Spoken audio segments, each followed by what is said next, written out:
Hello, hello. Welcome back. Ah, you're back. You came back with me. Thank you so much. This is part two of a special episode of Working It Out with Damian Michael. And of course, as you can see, I'm your host with the most, Damian Michael Williams. I'm so glad that you're here. And always remember and know that you're not alone. This show is for you, those who deal with chronic depression and high anxiety. And we're here to make sure that you gain mental wellness while being educated. All right.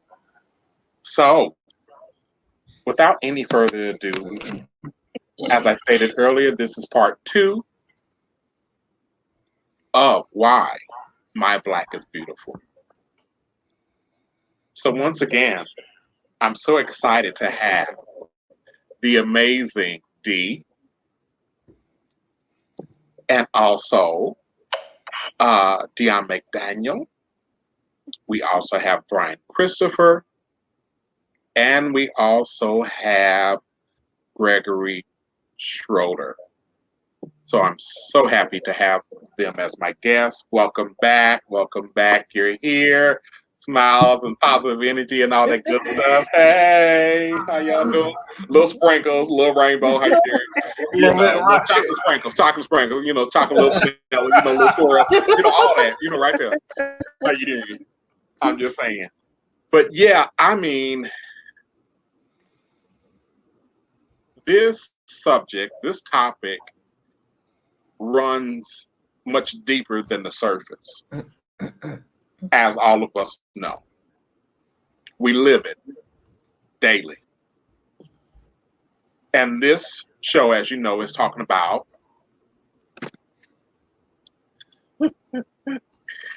and also, of course, this show is talking about Why My Black is Beautiful.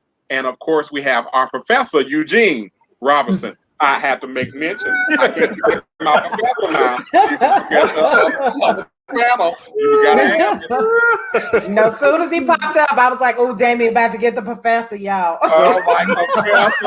I gotta say that for the end. That's a special part. I'm saying. But yeah, I'm just so glad. First off, let me start by doing one of the things that I do best, and that's affirming. All of you are here. I appreciate your blackness, your awareness, your education, your positive energy, your wisdom, and your knowledge, because all of you have wisdom to share with our viewers. And I'm thankful and grateful that all of you are here today. All right. So I have a question to ask. Why do you not only believe but know that your black is beautiful? Queen Dion, please share.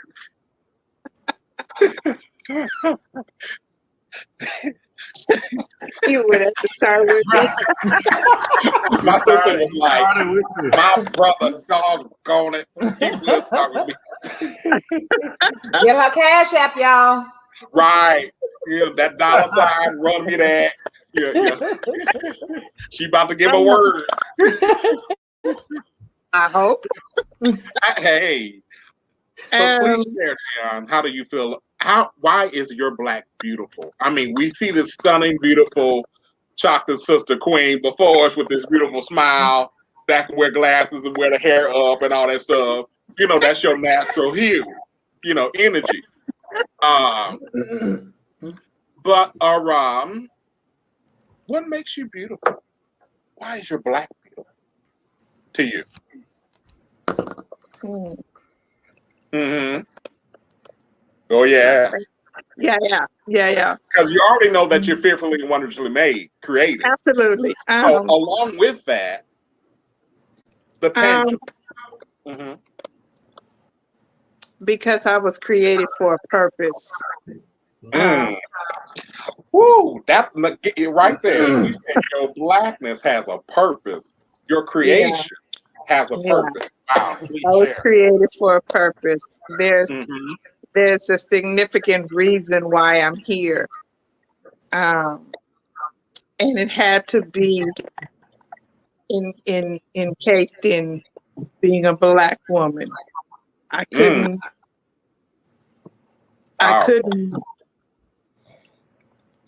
flesh out this journey or this mission any other color.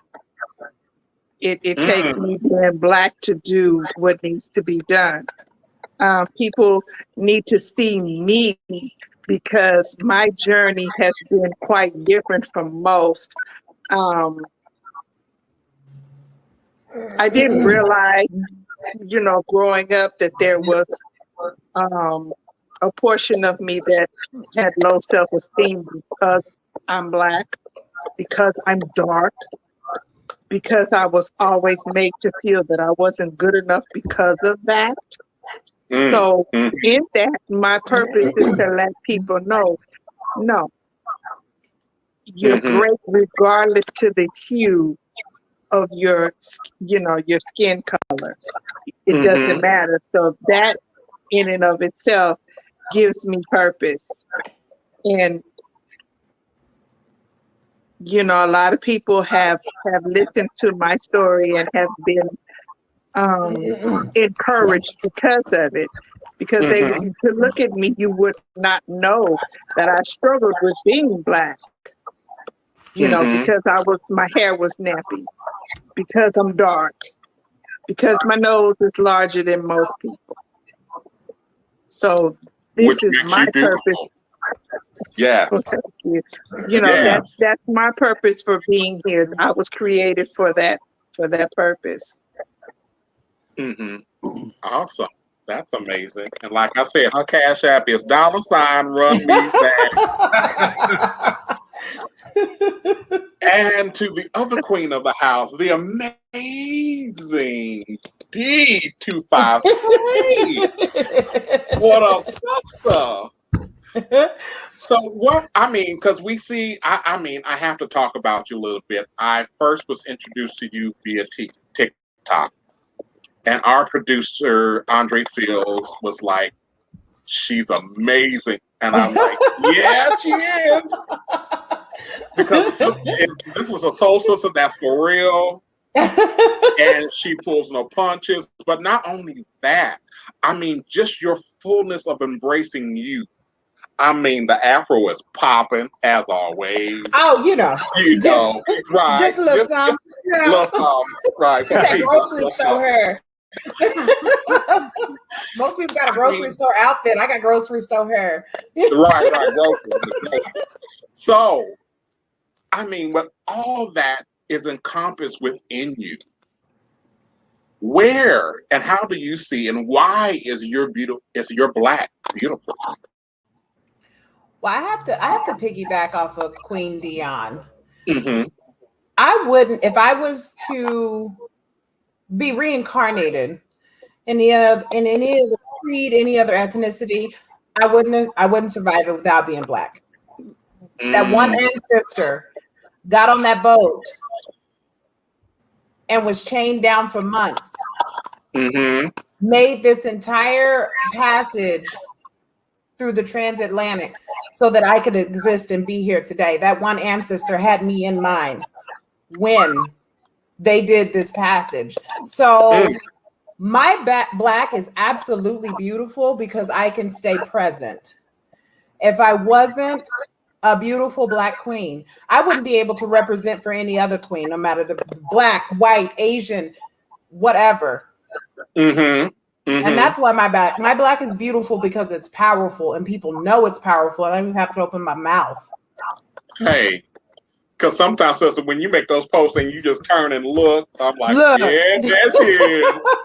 That's a soldier right there. My drag sister said, if you can serve it with just a look, then serve it with just a look. Don't exhaust yourself. You know? Yeah, face and hair. Right. So my black is beautiful because it allows me to not only represent for my queens within my community, but I can represent any queen and people will listen and people will take that.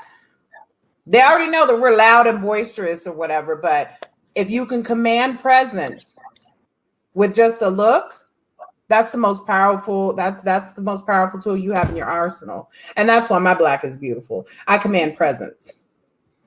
Yes. I'm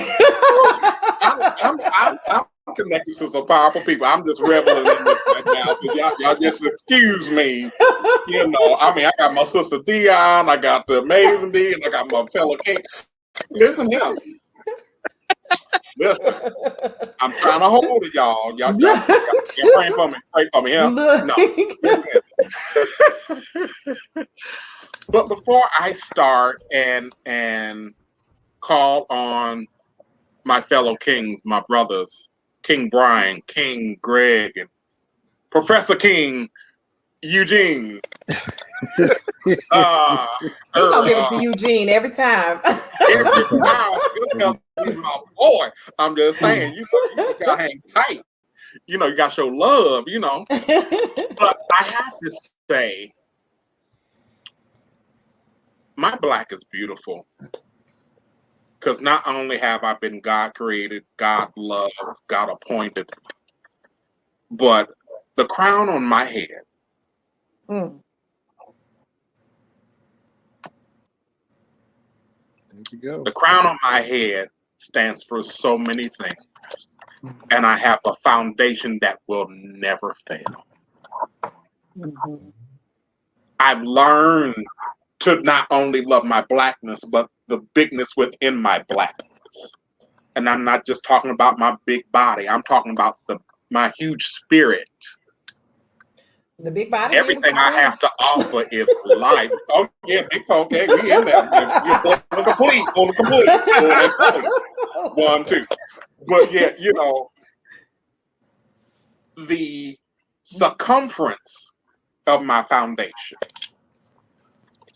of my spirit, of my anointing, is all not only godly but spiritual. But our ancestors, as the amazing D said, they were positioned for our greatness. And I wear it well. I am amazing. I am dynamic. Why? Because I am a beautiful Black African American king. And that's just a few reasons. So, I felt that myself. How you doing? Come on, preacher. Look, that's right. You gotta pause when it come on. You just pause. You just let it take its course. Right, you let that thing marinate. And I'm there. Come on, Don't pass the offering plate. Don't pass the offering plate. Put the money in the pan, praise the Lord. No, it just, I mean, I love me. It took me a long time to get here. Yes. Because so many times I was told I'm not enough. I have to bow. I have to submit. When the only thing I had to do was stand there in faith and wait. And just be. Michael, you too this, you too loud, you too much. I'm like, baby, no, I'm just right.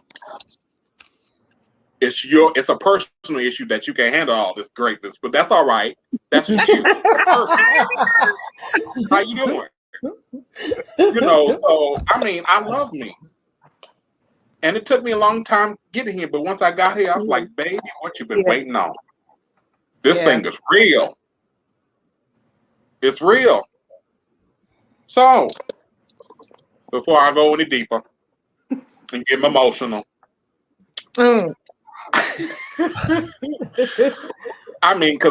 honestly, our heritage, our lineage is just everything.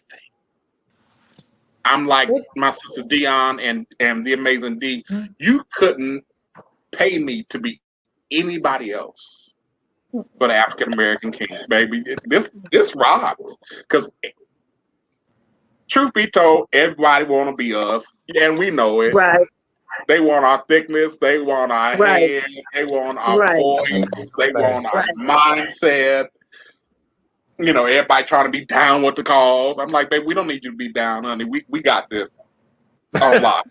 See this crown? We got it. So, King Brian. First of all, we're glad you're here. I'm glad to be here, actually. Because not only you are a part of us, you are us. Absolutely. And we are you. Absolutely. And that's beautiful. That's beautiful, and we affirm you in that. So why is your kingly African-American blackness beautiful? My black is beautiful because what made it beautiful was my mother and my uncles and my grandfather, because they were all my father figures. And the one thing that made my black beautiful is the fact that as a culture, we survive, we hustle, and we provide. Yes. Those are a lot of things that a lot of people really and truly just forget. Those are the key ingredients that makes us black, because it's not a lot of cultures that's out there that's able to survive on their own or how to hustle. And those are the things that I am happy to be black, because I got that type of education. Versatile, and just to have that history. Well, going back to what Dee's saying, if she were to get reincarnated again, I would be a black person. Look at how much history we got. Look at what we've accomplished. Look at what we bring to the table. And a lot of those other cultures are jealous. We're very smart. We're very smart. And so that's what makes my black beautiful, because I'm an offspring of something, of those ingredients. Right. Awesomeness. And also, King Greg, why is your black beautiful? Yeah, so before I speak, I will say I have the hiccup, so just pardon me. No problem. We got you. You still black, bro.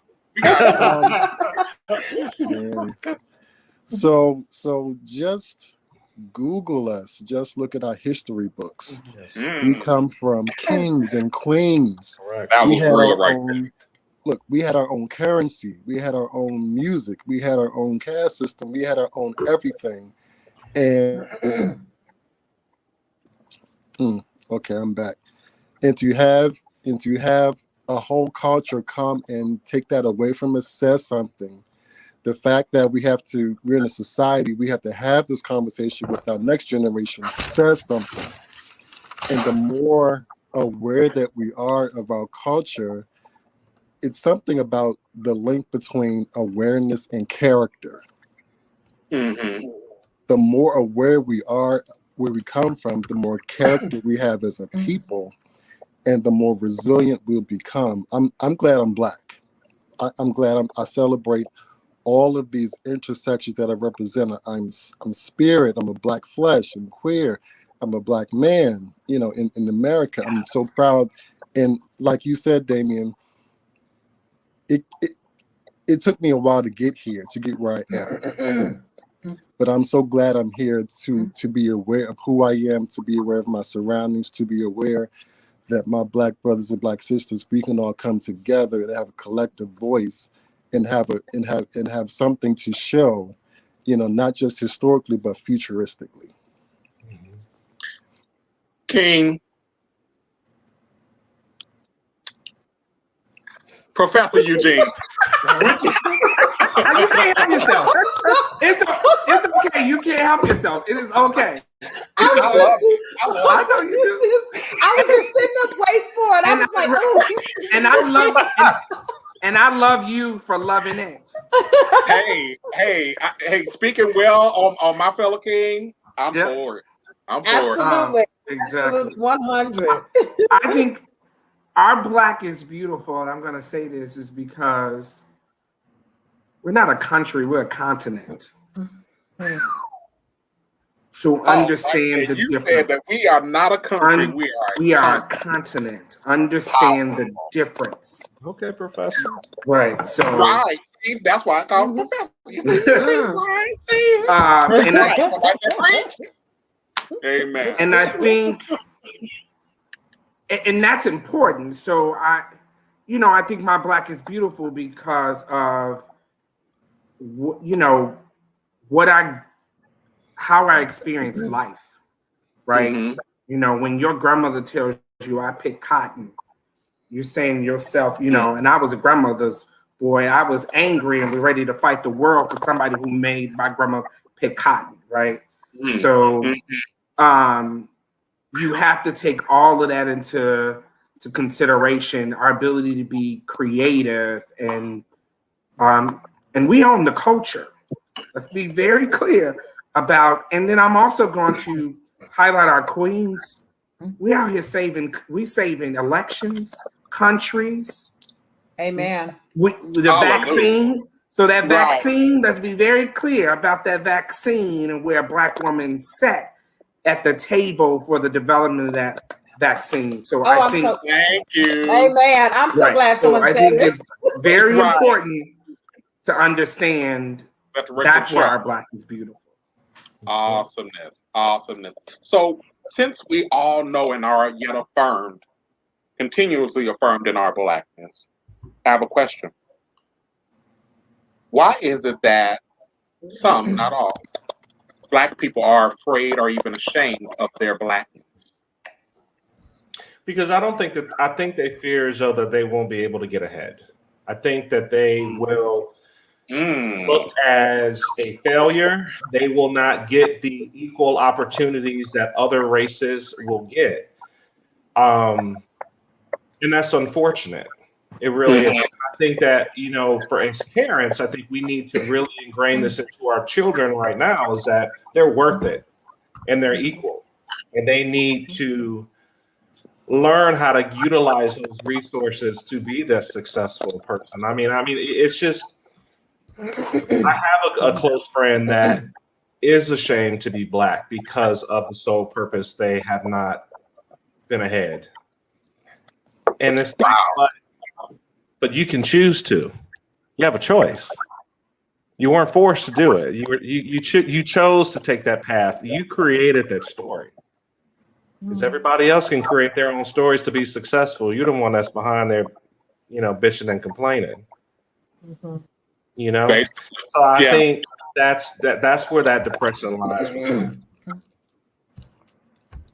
Dion, please share. Why are some people afraid and even ashamed of their Blackness?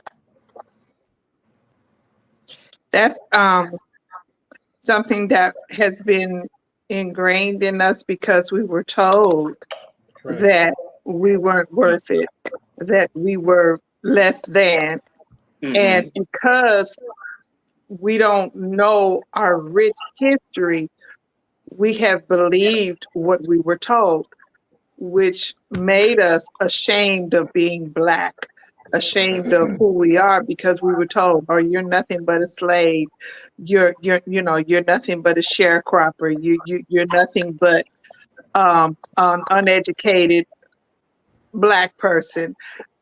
You'll never amount to anything because you're Black." And we've bought into that because we've had no one to stand in front of us and tell us that these are lies and it's not true, and to teach us where we came from and what our worth really is.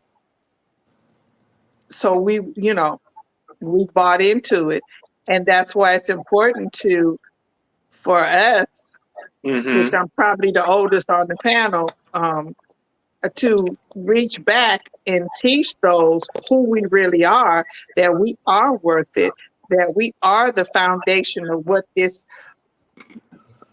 world was created on. You know, we carried this world on our shoulders because we were here when time began to begin. It was us and not them. Right. And, Right. you know, and stop buying into the lies and learn our history so that we can move forward into our future. Amen. Amen to that. The amazing D. Why do you feel that some Black people are afraid and also even ashamed of their Blackness? That can be answered in any number of ways. I just want to say, I don't see how we can be ashamed of being Black. Mansa Musa, go ahead and Google him. The richest man in the world. Yep. Yes. This is that's the level of greatness that we come from. Not to mention our ancestors were brought over here, basically released from slavery and given nothing, and we rebuilt an entire culture. I think, and to add to what Queen Dion said, we've always been told you're not worth a damn. You're just Black and ugly. You're this, you're that. But I think we need to realize exactly what we've done. We built a whole culture over here. Literally. We were snatched from our home and built an entire culture from nothing. Speak on it. Yeah. I just don't understand the shame. You know, it's like I don't understand it. You know, Right, exactly. Especially knowing not only our lineage, but where we come from and who we are. You know, but there was a question posed saying, would being ashamed of being Black be non-existent if we really united together as a people of color? absolutely. I think it would, but on the flip side, I'll play the devil's advocate. It's a personal thing, as well as it's also collective, but it's also personal. That's a mindset that has to be changed. Right. You have to, first of all, know that your mindset is in error, number one. This is good for mental wellness. Because you're programmed to feel that right. way. You need to really be programmed here. So that's why it's a personal thing. It's not just a togetherness thing. You have to know that you know, as my grandmother used to say, you know, that who you are and who you were created to be, as Queen Dion said, that we were created in and with the purpose. Once again, her cash app is $. Because when she said it hit somewhere personal, because if you look at your lifeline, just the history that we have created, and all the things you've been through are all special components to where it's taking you and who you are right now as an African American people, individually as well as collectively. These are all experiences that are educating, enlightening, as well as steering you in the right direction as a people. But someone also asked, you know, but why are we still divided? Is it just because, is it about the hues? Is it about the darkness? We have lightness, we have brown, we have light brown, we have mocha, almond fudge, you know, all those things. But It's I don't. multi-level. I think we are, our bloodline unites us. We just have different experiences throughout, right? And so I have friends who grew up affluent. I have friends who grew up with less than myself. But our bloodline, the Black experience, unites us in a way that you can't put words to. I think that we have to keep in mind that we cannot erase, you know, for over 400 years of trauma that we experience and messages that we were told that we passed down generation to generation in adopted ways, like looking through that lens of colorism to separate us because that's what was done to us.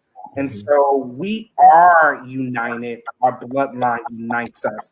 I just think that our experiences, it's no different than I have friends who, I went to a predominantly Black institution. I have friends who went to HBCUs. I'm pro HBCU.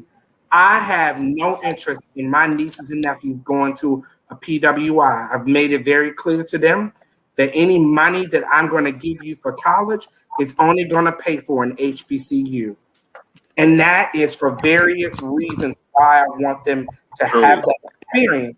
But it's not, I'm not going to take away from a Black person who went to a PWI and experiences in which that they had. This is just a preference that I have for my nieces and nephews. Well, I'm so glad you said that. And please, Brian, please share, King. I think we're divided though, because you still have some that still have that depression of you're not worth anything, you're this, you're that, you're just so negative, you're not willing to take that change. And you have some that are really like, look, we either shit or get off the pot. We need to make a difference. We don't have time to sit up here and say what the white man did 400, 500 years ago. Let's focus on right now. How can we change it? How can we move forward? So the question is, how can we try to help motivate those that are just stuck 400 years ago? How can you change their minds? How can you do that? And that's in my neighborhood that I'm currently living in, it's gentrifying. I mean, you have these freckles of white people coming everywhere. And you have other Black residents that's like, you know, they're taking our city and so forth. But then the question I ask, well, what are you doing to help save your area? How are you helping to enhance the physical aspects of your house? How are you? I mean, that's a good question, a great question, because, you know, are you forming an opinion or are you forming an action? Correct. To make a Correct. change.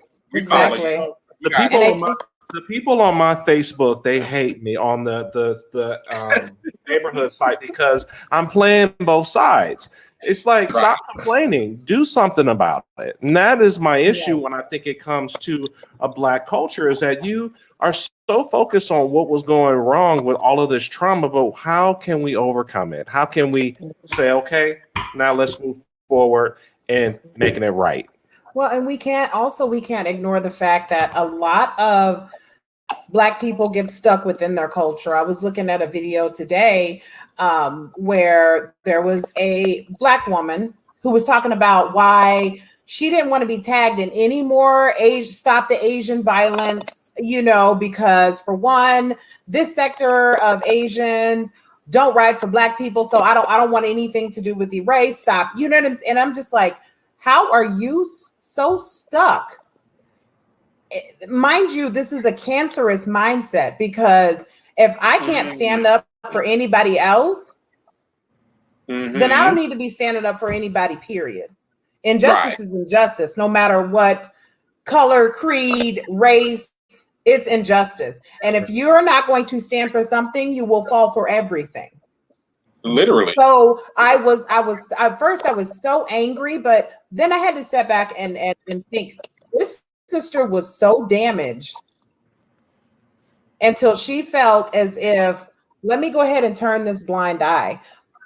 But the education comes when you sit there and you say, well, I'm a marginalized community, but I'm not going to stand up for this other marginalized community because of what a small sector of that community did to me, is absolutely damaging to our culture.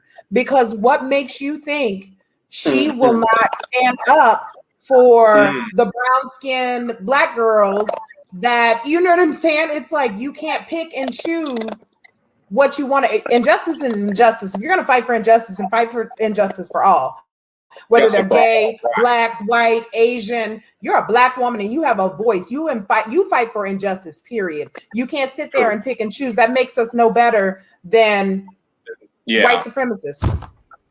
Now, so I want to go here because we're talking about the divide, the amazing D, Eugene, Brian, all of you had mentioned about the divide. There was even a question posed about is classism playing a part in the divide of POC? And we know it's true. It you know. But let's go here because Brian, you kept saying it. White folk.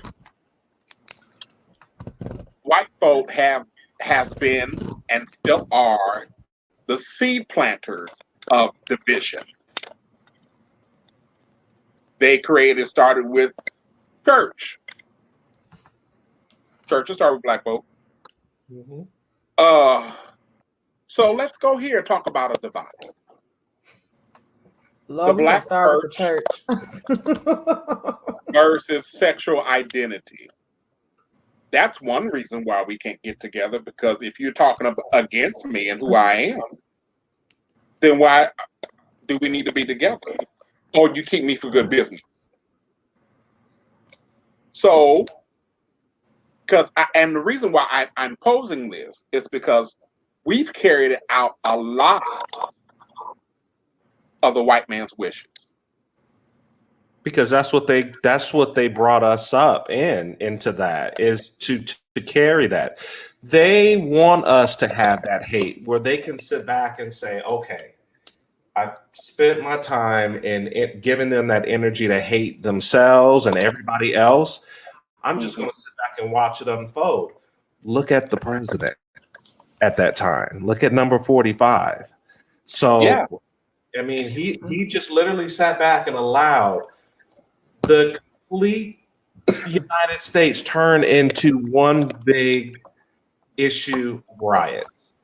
Keep a fire. And the thing is this. Here's the thing.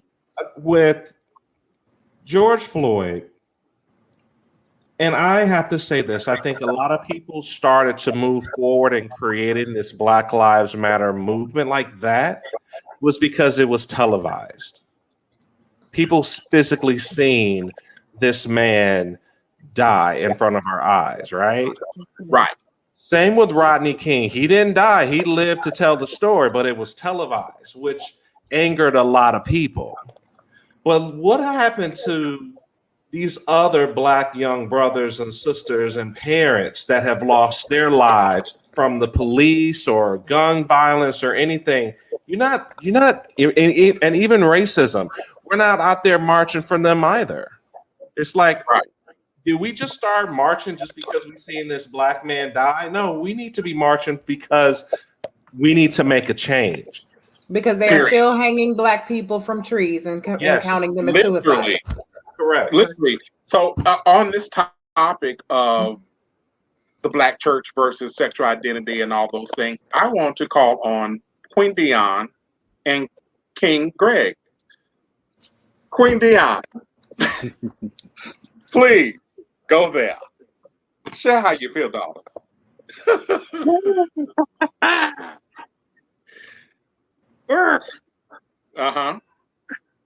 Let me clear my throat. Oh, I'm sorry. Wrong show. Excuse me. I'm a firm believer that the church, which is not literally the building, but the church, which is those of us who believe in Jesus Christ as our Lord and Savior, it's a place for everyone to come. It's actually a hospital for the sick. And you can't turn away anyone because you have a problem with what they do or how they look or how they live. You can love someone without condoning what they do or what they stand for, but I can still love you and I can still embrace you. And I think that's a problem that has happened in the Black church, is because anything that was thought to be taboo or a great big old sin, you can't come here. You can't come here. But for me, if the word says it's a sin, it's a sin. But no, he never said turn the person away. He said do away with the sin, not the person. Okay. So Mhm. that's always, been a big problem in the Black churches because we get it all twisted and confused, Yeah, especially when it comes to unconditional love. King Greg, Absolutely. do share. Yeah. So first of all, my hiccups are gone. Praise the Lord. Hallelujah. Amen. The Black church has had a difficult, confusing relationship with sexual identity throughout time. Somehow, we've separated church and sexuality, and in some reformations, there has been a teaching against, the Adam and Eve story, against homosexuality, against any sexual spectrum other than male or female. Yeah, like they said, he made Adam and Eve, not Adam and Steve. I'm like, I Right. like slap. And Go ahead. actually, the past week I've been looking at different documentaries concerning the making of the Bible, who made the Bible. Mhm. I've been growing up in church. I'm actually an ordained deacon in the church, and my dad's an apostle. My mom's a deaconess. My sister's a minister. My brother-in-law's an elder. My grandfather was a pastor. May God rest his soul. My grandmother, rest her soul, was a reverend. So everybody in my family is in ministry some way, and I got it So, on. AKA Greg can preach. So I'm always Yeah, a go student ahead. of the word. I've taught in Bible college. I'm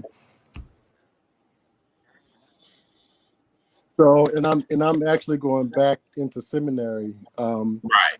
pretty soon to study clinical mental health, and to also be that in the community, and also in the LGBTQ community, be like a mental health specialist. Beautiful. But I say that because there has been such a history with me concerning sexual identity and the church, whereas it's been a bumping of heads, as though the doctrine that I have been taught has set up a compartmentalization. Like, I'm not supposed to bring my sexuality in the church, whereas actually spirituality and sexuality are one. They really are. They're one. Like, I'm not three people. I'm one person, and God created me, the one person. Mm-hmm. So some things started to make sense. Some things started to not make sense. I actually haven't been a part of a church in like 7 years, because as I grew older in my relationship and in my own research, I started to question some things about the certain doctrines, that certain reformations, especially the one I've been. And thank God for my foundation. However, that one subject, it's that one subject that everybody has a problem with. And so it's like, if God is love, That part. if God created me in His image, if I'm being instilled with all of these, God did this, God did, then why can't I accept myself if God accepts me? And loves you for who you are. It loves to prove for who I am. So if I am to love myself like God says, I have to love everything about me. And I'm glad you said that, Greg, because I want to set a stage before we go into segue further for the next few minutes. To all of you, and this is a challenge, something that I experienced at the age of 14, called out in front of a packed out church, I was told, Michael, we love you. You was here when the church was born. But if we ever hear of you being with another man or another woman's husband, which on the slide, that was a shock to me, because I never wanted anything used, no borrowed. If I want it, I want to be mine. Thanks. So, but I was told that, if we hear of this, we're going to kick you out of our church in front of a packed out church. At 14 years old, you were a At baby. 14 years old. Yeah, literally. And for them to sit there and actually bring up you sleeping with another woman's husband, that's just disgusting. And that just shows you just how weaponized the church and the Bible has become. Mm-hmm. And that's the thing, that it's become, people use it as a weapon instead of a tool for love. See, the main topic, or the main purpose, the main theme of the Bible is love. For God so loved the world. Mm-hmm. He didn't say for God so loved straight people. He right? sure did. He loved the world. So and that's why I want to go back and reach out to other people who have been struggling with their sexual identity, to let them know, you know what, you're still made in God's image. You're Amen. still good. And, and to rightly divide how, Queen B, the Bible has been weaponized, it's been used against people. Mm-hmm. And it's not right at all. It's not. And right. we won't even talk about all the black gay gospel artists anyway that I've sung with and behind. So no, we won't even go through.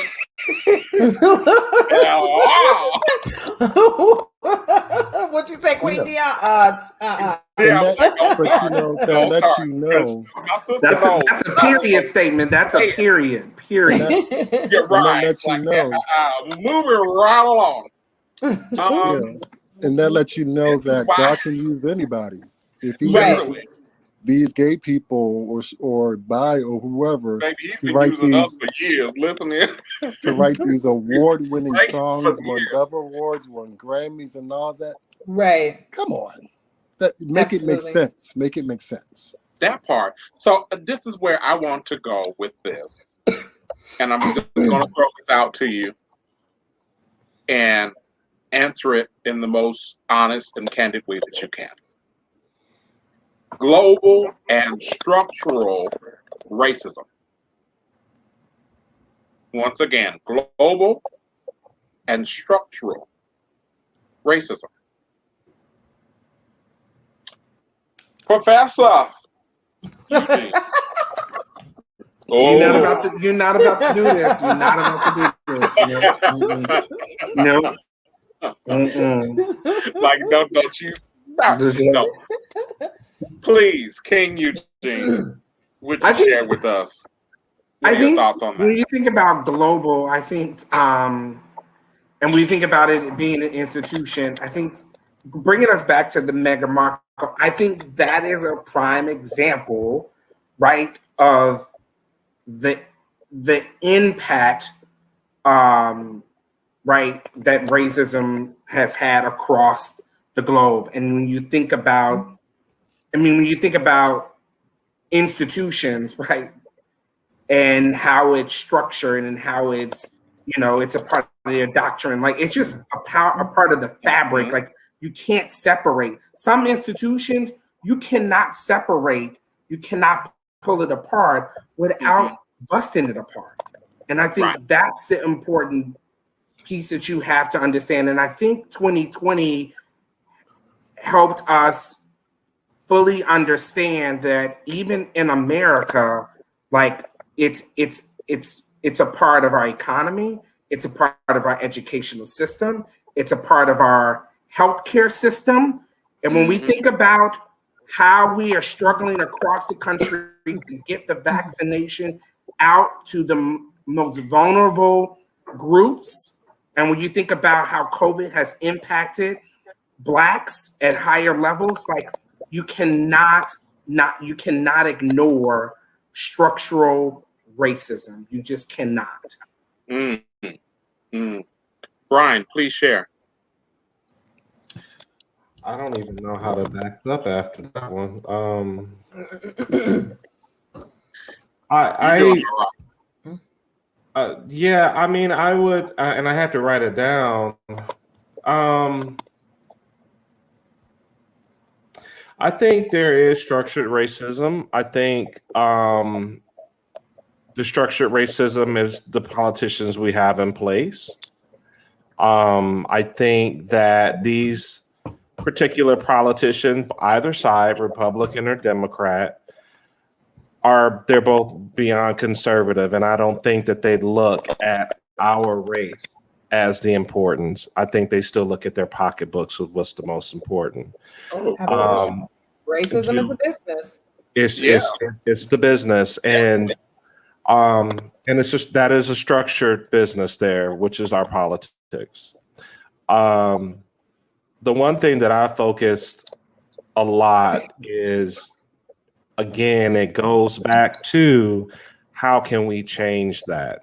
We're still divided. Mhm. Mhm. How, and in order for us to do that, we do start from the top. We got to get rid of these politicians that's up there that's been there for 50, 60 years. And you got to have that new blood to come in there and to tell them, hey, look, this is what's going on, and this is what's the word in the street. These politicians don't really know the word in the street of what's going on. So they need some education, and we need that younger, fresh blood in there. And I think the same thing with global racism is the same. I mean, it's just look at the Osbournes, how the UK look at us as Black people. They look at us as an exotic animal. You know what I mean? Literally. And we have to change it. We have to change it. I'm glad you said that, because one of the statements you made make me think about white power and white privilege versus Black power. Black power is Oprah. That's what that is. Tyler Perry. Yeah, these are individuals. That's Black power. Black privilege. There is no such Black privilege right now. We as Black people, I don't think are together enough to earn the privilege part yet.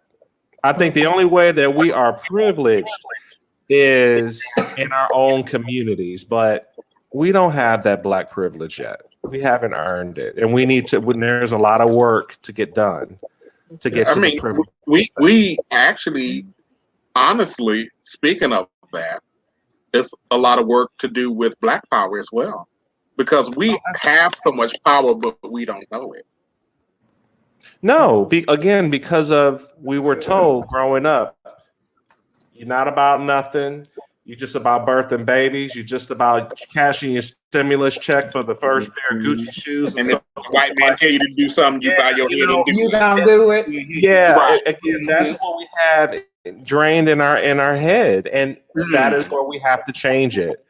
And a lot of Black people, for them to know that, stop spending that money on those Gucci shoes and such. Invest it in property. Understand the stock market. Understand how that white person thinks. Understand the value of credit. Growing up I went to public school. My mother made it very clear, I will not go to a private school. I'm going to go to the schools in the hood for me to understand it. And I love it. And I'm so happy that I was blessed with that opportunity. But we need to be educated on what's going on today, which is the value of credit, money, and how well we should spend it in a smart way. True. I mean, because we already saw white privilege, Correct. Sharon Osbourne, the name. Not only that, but you have people that are paying for their children to go to college, to go into these Ivy League schools, and they got caught. But the one that I can say is that we didn't have to do that. We worked our asses to the bone to get there. Exactly. Pure There Black. is an entire class of Harvard graduates that are going to become doctors that are Black. an entire class of Black daughters. And I bet you not one of their parents had $15,000 to give anybody to give them a leg up. And this is why they're threatened. Mhm. Of Right. course. And I have Because when you look at people after we gain so much power, I know everybody is down on Bill Cosby right now, but before that, when he was about to purchase a full network, they was like, "Oh, we got to tear him down."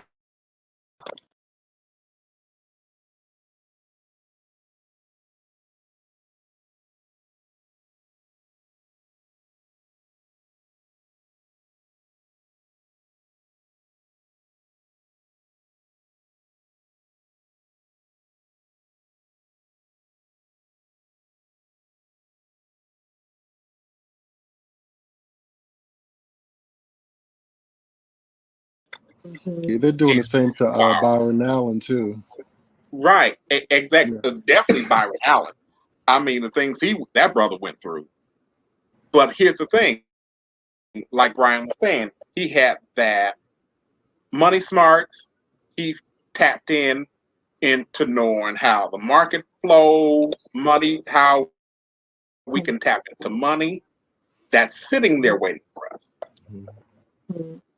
we got to learn how to network that. We got to learn how to network that.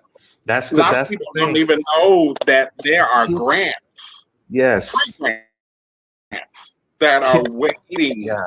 sitting Kiss there. ass to the right people. Kiss Right. the right asses to get Smile real nice, like how you doing? Yeah, Be real shake a fake.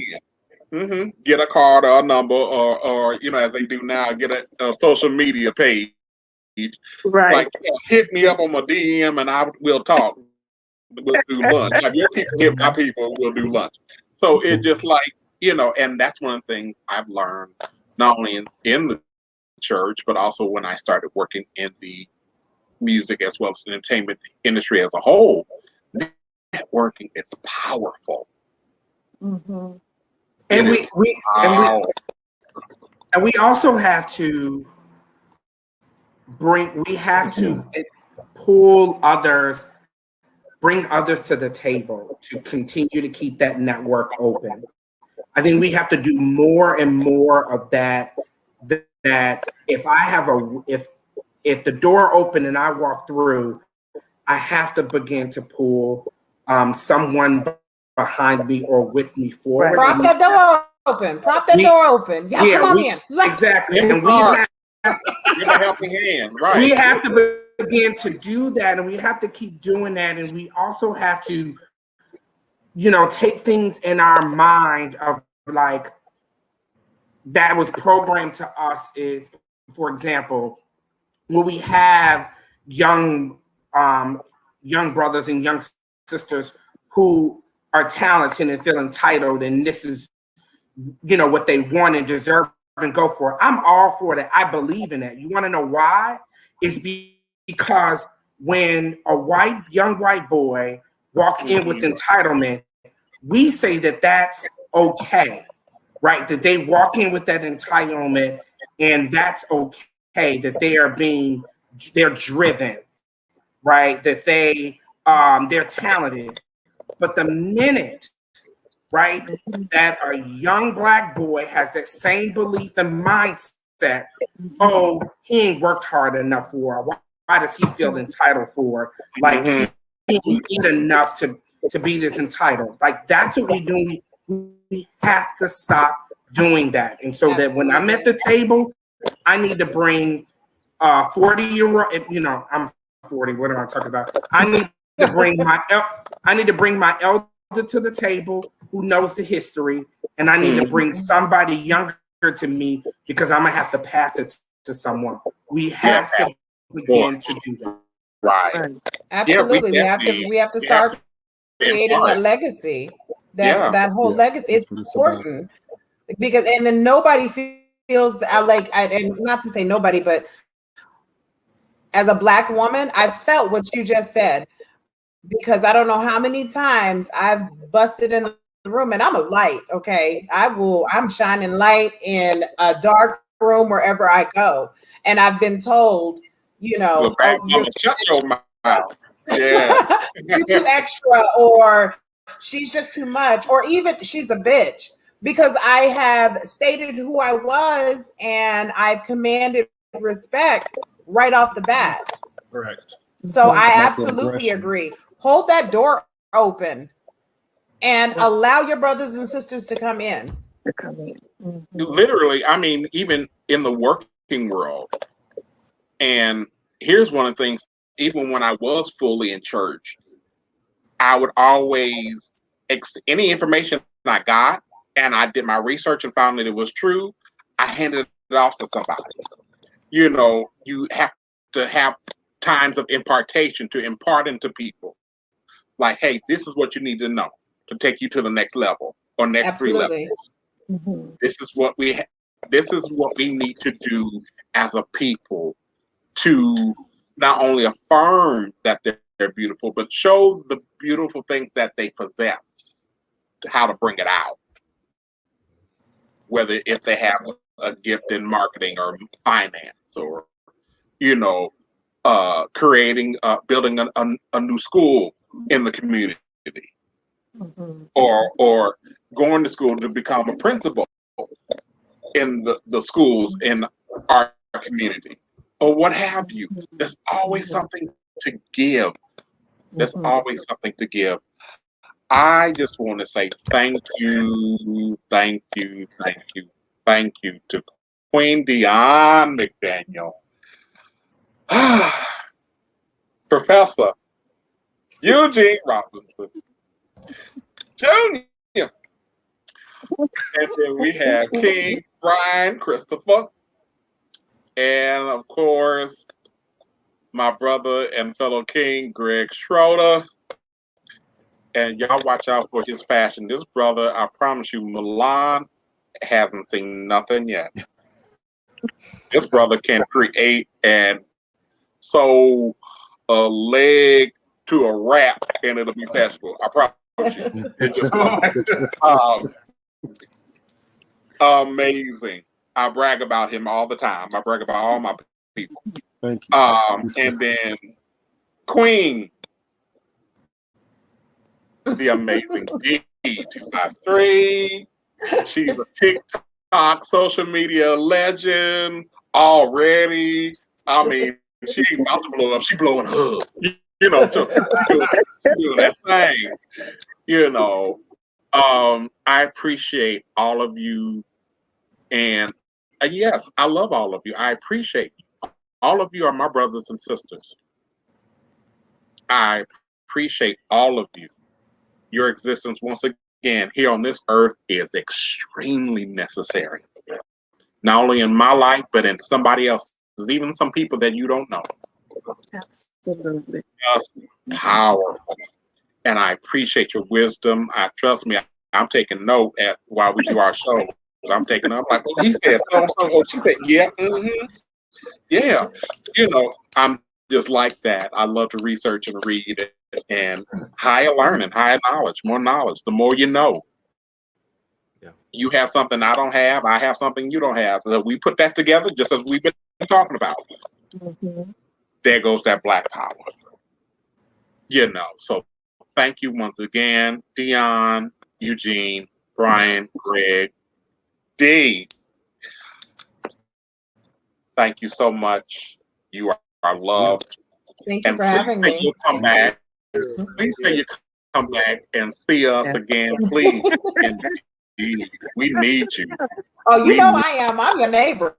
Like, Oh, yeah, we could. You're right. We could. Yeah, we could. We in this piece together. How you doing? So, yeah, I appreciate all of you. Thank you for being here. You could have been anywhere else, but you chose to be here tonight. And thank you to our viewers. So once again, Dion, Eugene, Brian, see y'all later.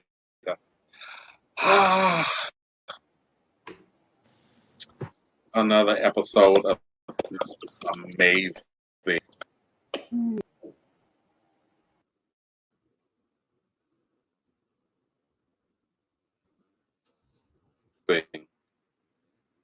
Yeah, and yeah, it's still amazing. And I'm back. But thank you so much once again.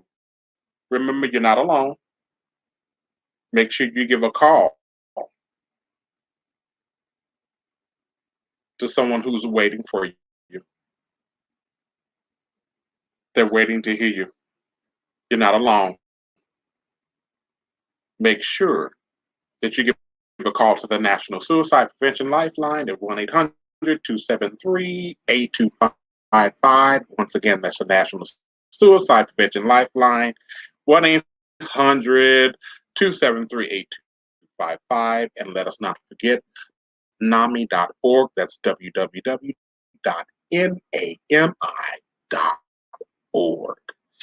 Last but not least, babies, listen, I need y'all to do me a flavor.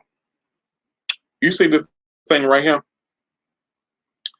You see what it's called is a mask, and you put it on,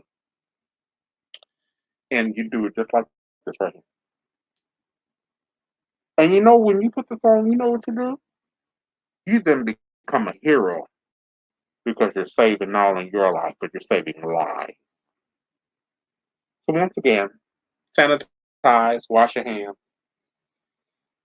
keep distance, wear a mask. Once again, this is Damian Michael Williams, and you're watching Working It Out